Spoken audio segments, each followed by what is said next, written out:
All right, seventh grade. Short chapter this time, but does not mean it is not a big chapter. Major event happens. This chapter is only 3 pages long, so this video is going to be a little shorter. But there's a major event in it that we really need to talk about. So Jonas arrives for training like it's a normal day.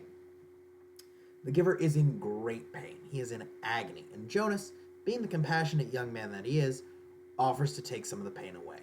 So the giver gives him the memory of warfare, of war, of death, of destruction, something that none of us have any experience with, and we should all be very grateful for that.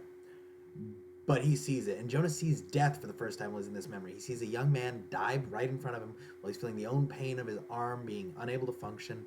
He sees someone die in his arms, and Jonas sees him die. Death is always a difficult concept. It is not something that we are good at handling as human beings. It's something that's tough, it's permanent, and it takes a lot of time and emotional maturity to really handle. Jonas has had none of that, so he's sort of being thrown in the deep end. It's made more difficult because even if we're not very good at handling death as human beings, Jonas is even worse because he has no concept of death before this.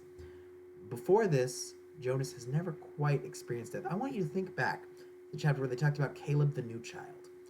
And in that chapter, they never once say he died. They performed the ceremony of a loss. He was lost. This is a euphemism. If you want to think back to your literary terms from the start of this novel, go back, look at your notes if you've forgotten what a euphemism is.